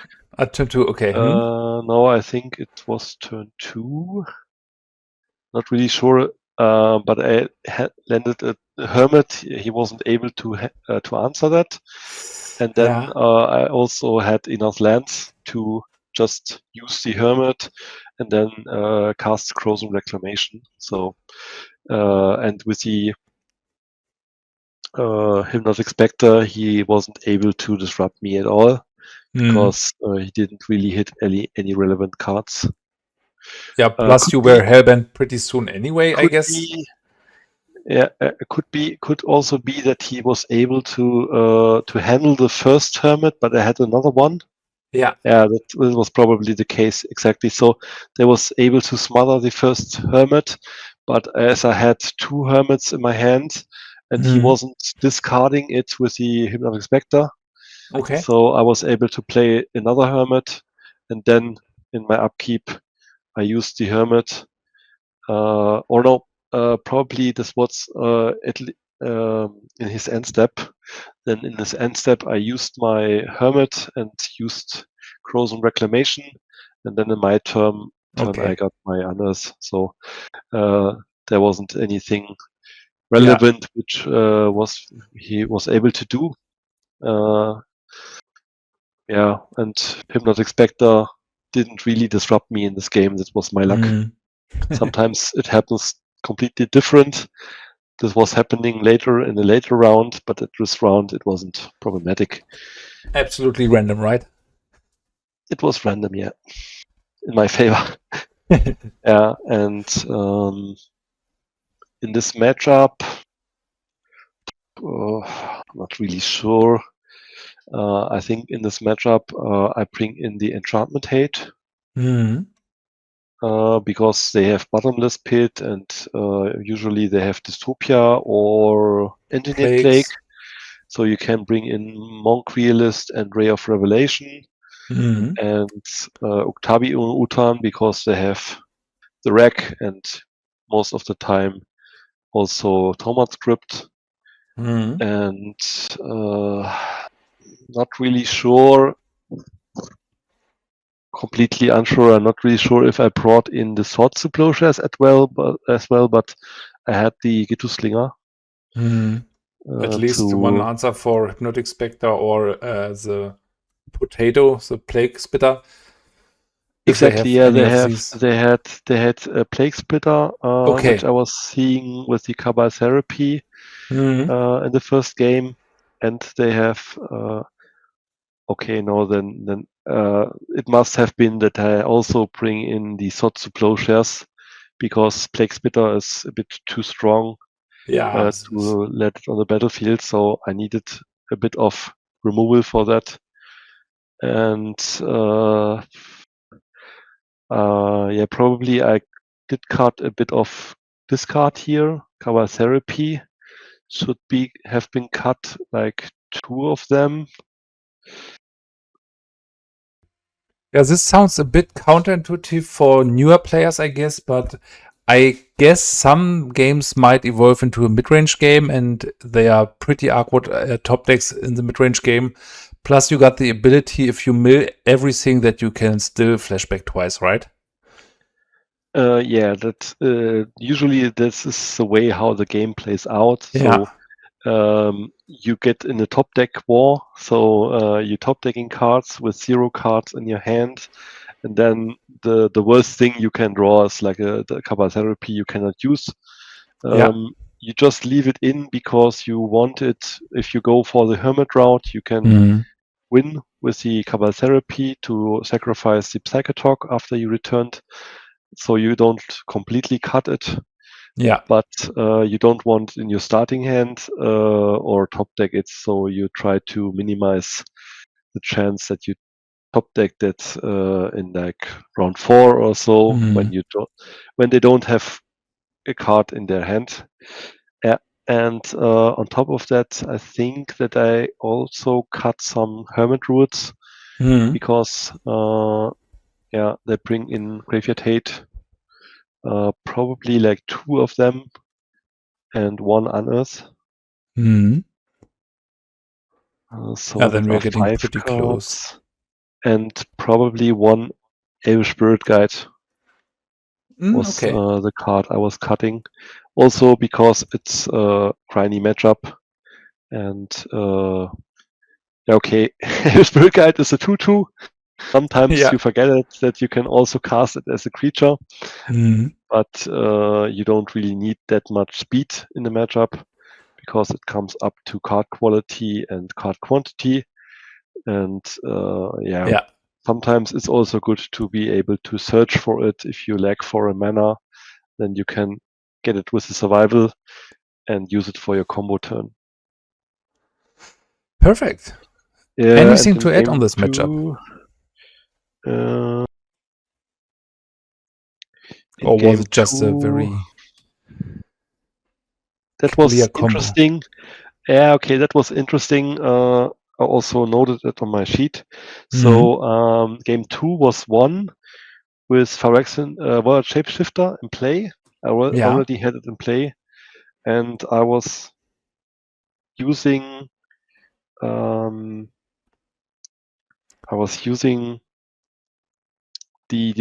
Hermit Druid. Okay, but probably I'm not really sure, but maybe one of the cards was missing, like Karmic Guide or so was missing and wasn't in the deck anymore, and got exiled with the Tormod Script. So they had the Tormod Script.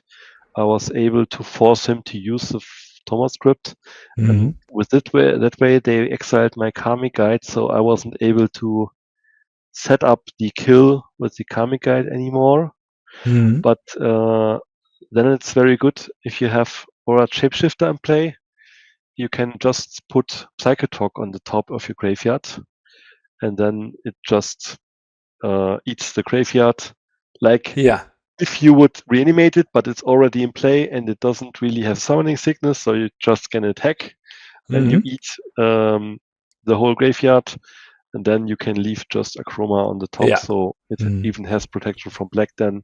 Yeah. So yeah, that was also nice, and I needed to work a bit for that because I think they exiled my Karmic guide with the Thomas script, as I mentioned. So sometimes you need to discard creatures with common creatures for the survival, for example. Yeah, to bait the I think activation. yes, I think they had also had Dystopia, I guess, and Mhm. Thomas script. So I wasn't able to hold the survival on the battlefield.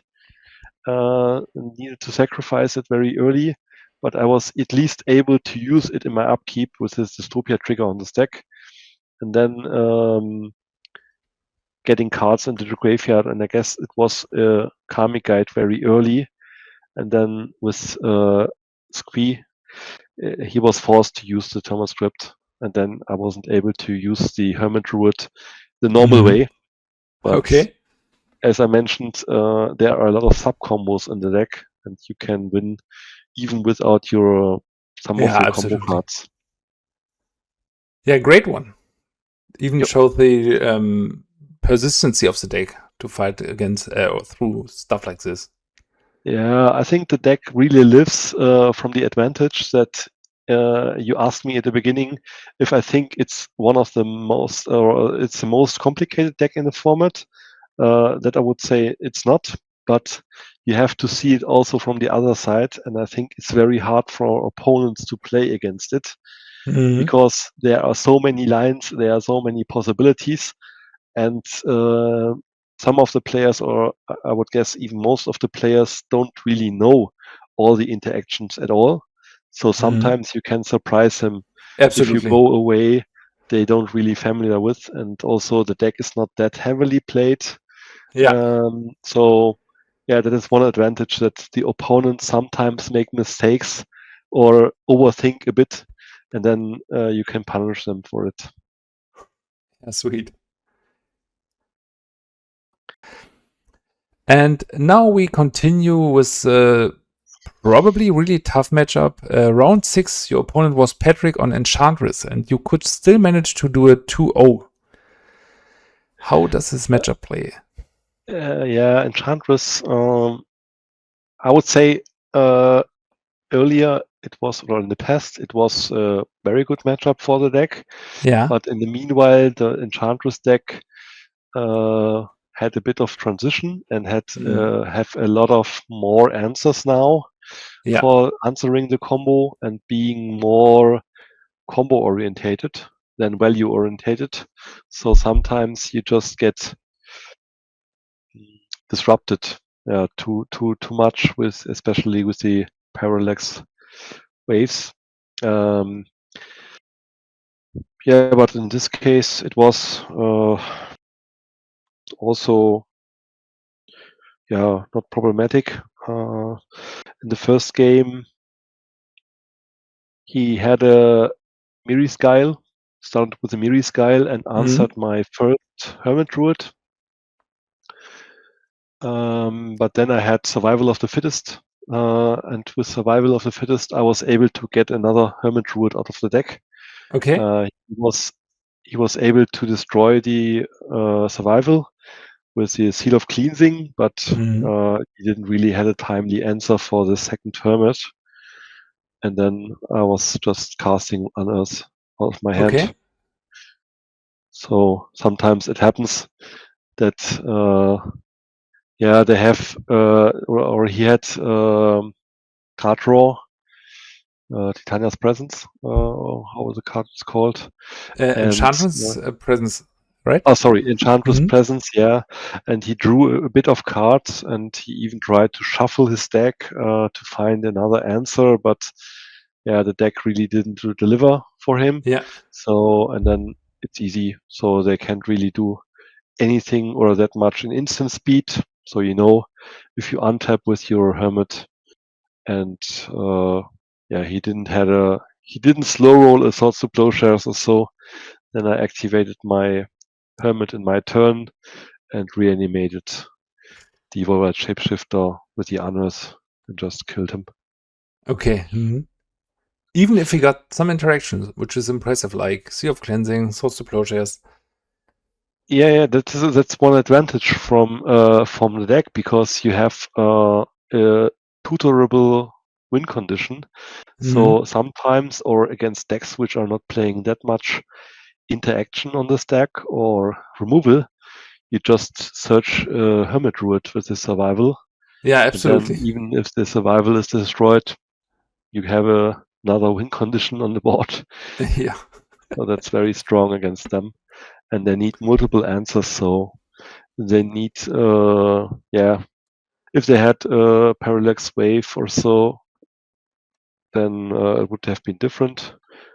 But in this case, it wasn't. So let me play the guessing game regarding on the sideboarding. sure. I have seen a pattern that either you play like creature-based matchups where you want to have the Wall of Fruits, or you need to be the faster combo deck. And this is probably one where we cut 4 Wall of Roots in favor for sure of Duris, and so probably like this. Maybe Uktabi Orangutan against Graveyard Hate. I'm not sure how common this is.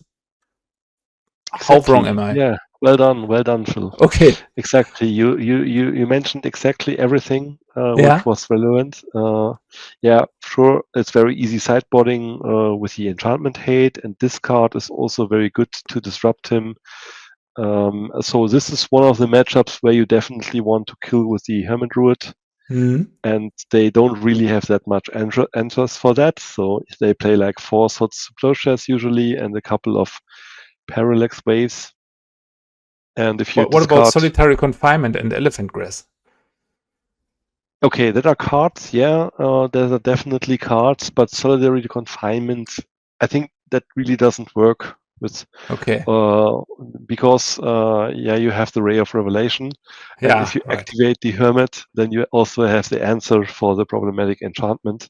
Yeah. But that comes in a couple of seconds if I explain how the game exactly went out.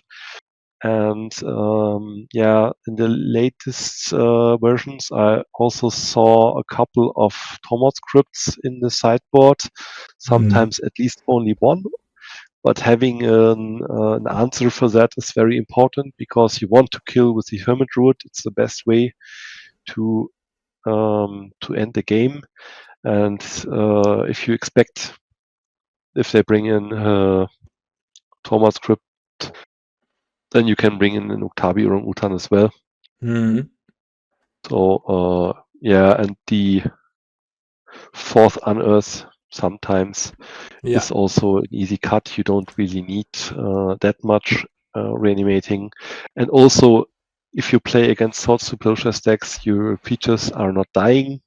They are exiled, so you can't really profit from getting a destroyed creature back. So then usually, okay, I said that you want to kill with the Hermit Druid, but you can live without one Unearth, I would say. In most cases, you also have the time to use the Hermit Druid and activate it and use Krosan Reclamation getting Unearthed. So that's also a good way to kill. So for the Hermit line, it doesn't matter if you have 3 or 4 reanimate ways or 3 or 5.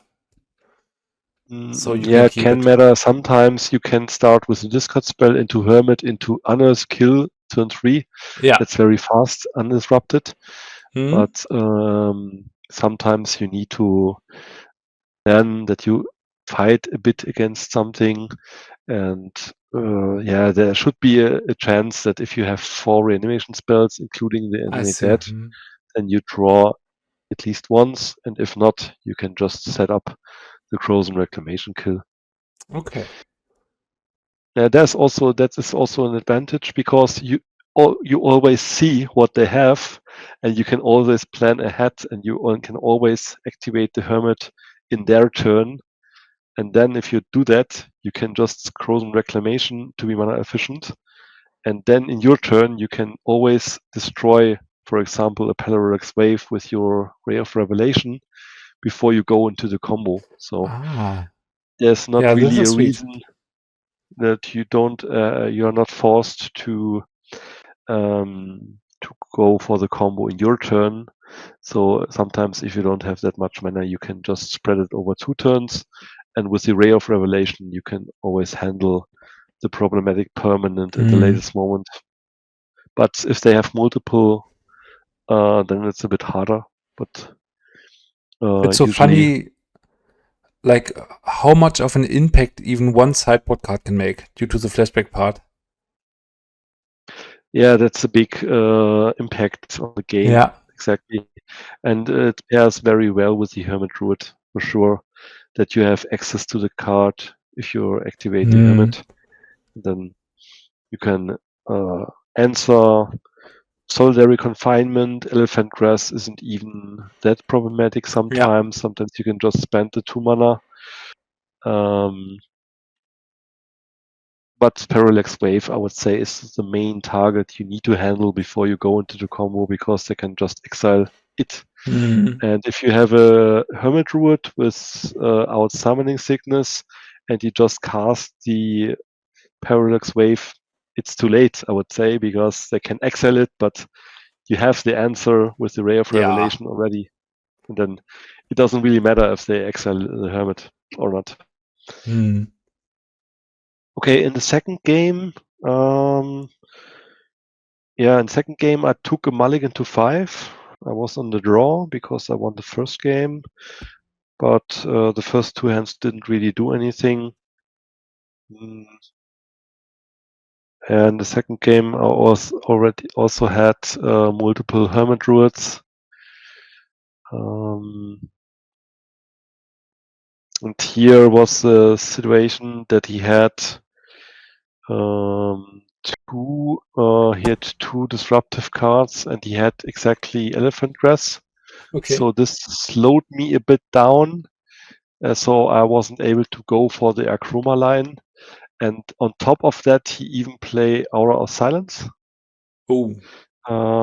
Which wasn't really that relevant because I didn't want to cast any artifacts anymore because I had the Hermits anyway. But then there was exactly the situation what I described. Then he played the Phyrexian Wave and exiled my creatures using the Aura of Silence. Yeah, but the Aura of Silence and the Elephant Grass bought him a turn because usually you can play around Elephant Grass by using the Battlefield Scrounger. And if you're using the Battlefield Scrounger, you go for the Triskelion und Phyrexian Devourer kill. Yeah. This works. Let me check if I get it together now, but you can imagine that you put Battlefield Scrounger, Akroma, and Palinchron. So you activate the Hermit, and then the Battlefield Scrounger is on the top. And then you have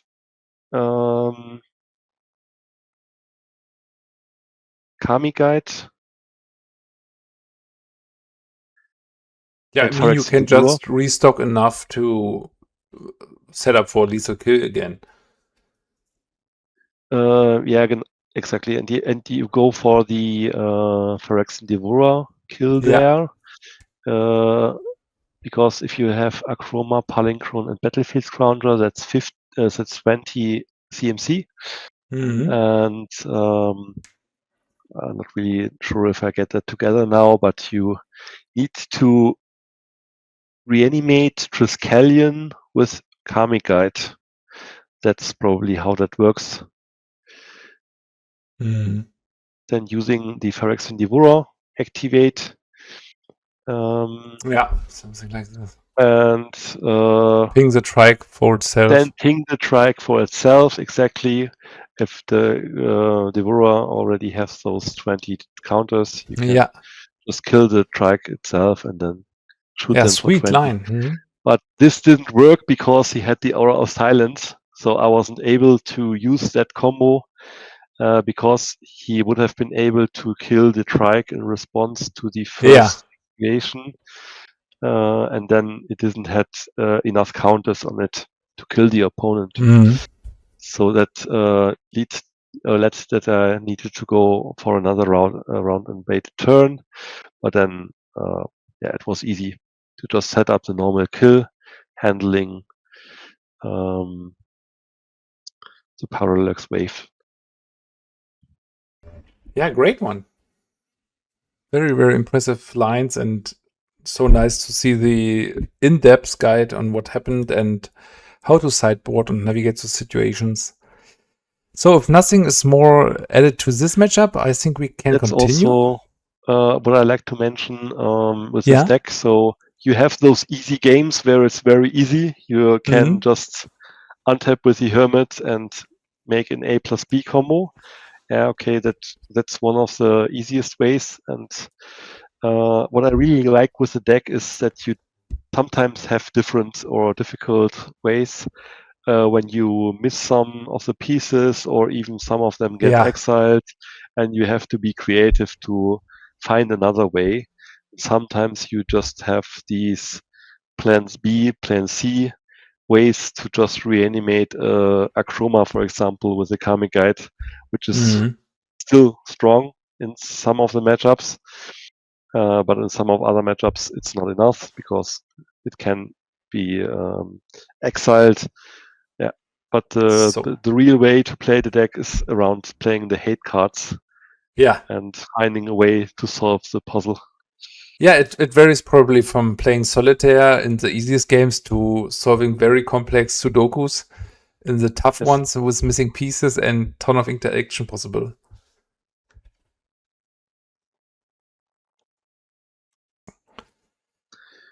Okay, that was the 6th round. So after that, I was 5-1, and then I knew, okay, that it's looking good today. So I have a good chance to go into the top 8. Then I needed to check the standings after the round. But as I was losing in the 2nd round already, I already knew that my tiebreakers are probably not that good. And my opponent score was really low at that end of the round. It was like 49% or so. So no break for you. Playing, so I didn't really had the chance to make an ID with the opponent. So we knew that very, very fast, and we decided that we have to play and not be able to draw into the last or into the top 8.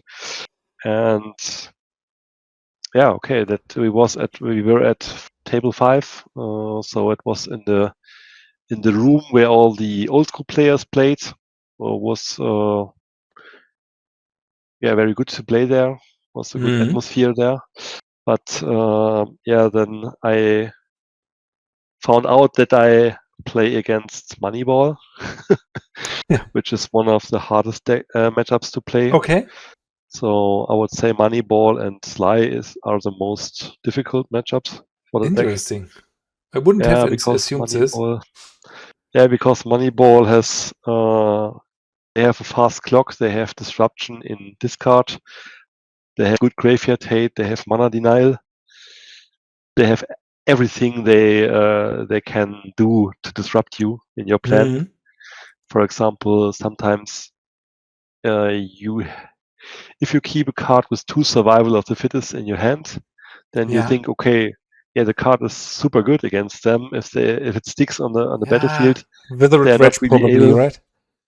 Yeah, and then they have even Withered Wedge to just exile your Squee, so they can disrupt the chain. And they also have Cabal Therapy, so if they had hit like 2 cards, 2 of the best cards, 2 survivals, then the game is over because it's the best card in the matchup. And if they are able to get that out of your hand, there's not that much you can do then after that. Yeah. And with the Wizard Badge, they are also very good by disrupting your Hermit reanimation plans. Yeah, suddenly the pieces of the puzzle are falling apart, right? Yeah, from turn to turn, they always find a way to give you another problem and disrupt you by doing your own game plan. So that's very hard to overcome. But sometimes you can have very good top decks. That can always happen. But if they have you, it's very hard to come out of that, I would say. Because usually you want to beat them with Survival of the Fittest and Triskelion and Phyrexian Devourer. Yeah. But the problem is you need cards in your hand for that. You need a lot of creatures to be able to set up that. And if they just exile your Squee very early, then you don't have the chance to create advantage. Yeah. Then also they are attacking you with the Hypnotic Spectre, so they usually come through. Most of the time you don't block with your birds. Then you lose another card from your hand. So then the combo really doesn't work that you get Devourer and Triskelion in your hand to kill them in one turn. And also if they disrupt, so when they discard your Phyrexian Devourer, for example, and exile it right away, it's gone. So you can't combo them anymore. But that's very hard to play against. And in the first game, I was on the draw, and he started with a turn 1 hippie with a Dark Ritual. Sweet. I didn't really had a turn 1 play, but I had a turn 2 play with Survival and or the Hermit Druid. But then they showed me a Wasteland, which destroyed. I had 2 lands in my starting hand, and they destroyed my Wasteland. And then you can guess what card he discarded with the hippie. Probably Survival? No, the second Another land. Second land, Yeah. The least land I had left. Then I had 0 lands and drew and didn't find any other lands. So then he played. He additionally played Wizard Badge, and then he had Mishra's Factory, so he had a very fast clock, and then it didn't make any sense to proceed the match anymore. So then we went to game 2. Yeah, I think the matchup is a bit problematic. I'm not really found out the perfect way to board against the matchup. But in I my have opinion, 3 suggestions. Yeah. Against Yeah, Wizard Badge, probably. Good cards, yes. Okay, then you need to answer Thomas script. So you bring in the Uktabi Orangutan, and they have Dystopia and sometimes even Engineered Plague. So you also bring in the Enchantment Hate. This is similar to the 8-Rag matchup. So you don't bring any discard spells. You bring out some discard spells because it will go to the mid game, to the top deck war. Oh yeah, you can play the deck as well. In the meanwhile, you learned a lot. What else? Another Hermit and another Unearthed ESG. Yeah, that doesn't look bad. Yeah, that looks. That should look how I was boarding exactly. I see a pattern. You see a pattern, yeah. It's always similar. So if you expect like graveyard hate, then you trim a bit on the heavy graveyard plan, for example. And they are also playing a lot of removal, so the chance that you play a turn 2 Hermit and kill him in the next turn is very low. But having it as a target for the survival of the fittest in the mid or late game is very important to close the game out. Sometimes, it's a trish war. They kill your creatures, discard your cards, and then it comes to a top deck. And if you're able to land a Hermit, then it's possible that you just beat him with the Hermit. Yeah, it's funny that you just bring in some cards to handle his I mean, fair cards like Hippie and Withered Wretch, because they are so great, and they are even stocking up on broken sideboard cards. So, how did you manage to win 2 games in a row then? With a, win it in or I good think it's way also home? possible that you sideboard differently, depending if you're on the play or on the draw. That I couldn't imagine that, but I haven't been testing enough to be sure about it. And I think it's mandatory to have some answers for the cards like Dystopia, for some cards like Withered Wretch. So it's very easy that you bring Yeah. in the cards which destroys it and take out some other cards which are not that effective anymore and after sideboarding, for example. And the second game was also a bit grindy. I think they probably also had Withered Wretch really very early. So with Withered Wretch, they were able to keep my graveyard in check.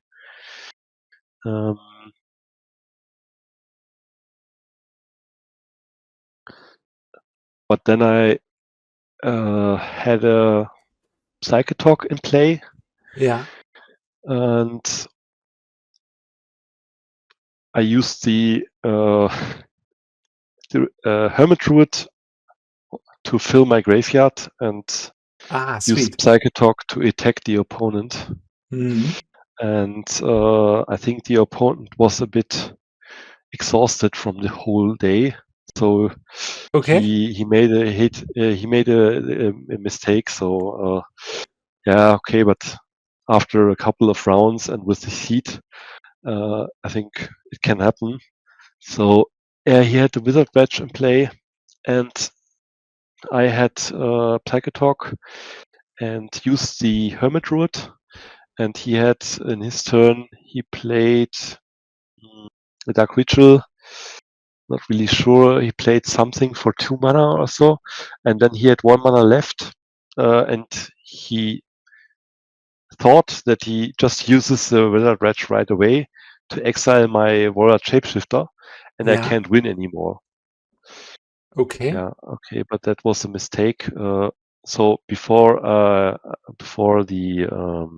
Hermit, after the Hermit, I used the Krosan Reclamation as well. So putting 2 unassists back into my library, and he thought that he just exiles my 2 Shapeshifter, and then he cannot lose anymore.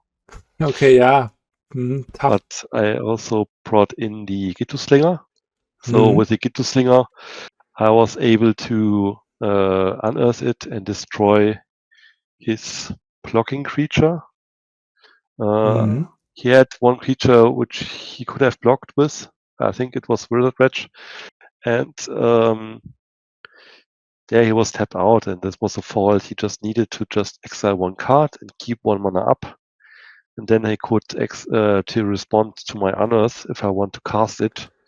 And then he would have been able to exile the chosen card right away.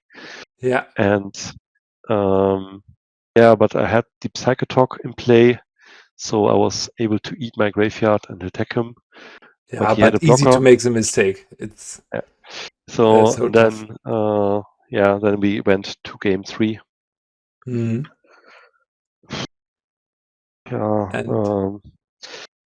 It was very hard to play the match, I would say. I was almost at the end of my strength, and playing such a difficult matchup in the end. yeah, But I on think the win it in. the experience gave an advantage for me. And not really sure how the 3rd game exactly went out, but if I remember correctly, we were almost in the end of the rounds, so we were even near the extra turns. So probably like the 2nd extra turn or so. And then I surprisingly got him also. I think maybe it was also a Warrior Shapeshifter line again, where I had the Shapeshifter in play again, Yeah. and played a Hermit Druid, and then he had 3 creatures in play, and he made the mistake to attack me with all the creatures, and didn't keep something back. As a But he blocker. had as blockers, exactly. But he has Wizard Dredge in play as well, or even Tormod Script. No, he had even Tormod Script in play, so Graveyard was protected. So he thought probably, okay, I'm not able to kill. But then I made the same thing again. I used the Hermit Druid, put Psychatog on the top of the graveyard, and then the Shapeshifter got the ability. Mhm. And as it didn't have summoning sickness anymore, it could just attack. So, and then I Okay. could attack him for lethal, Wow. eating the whole graveyard. But he didn't really saw that, and yeah, probably he didn't really knew the matchup that good. And as I explained earlier, it's very hard to play against the deck because there are so many sublines and so many Yeah. corner cases where you can just surprisingly win out of nowhere.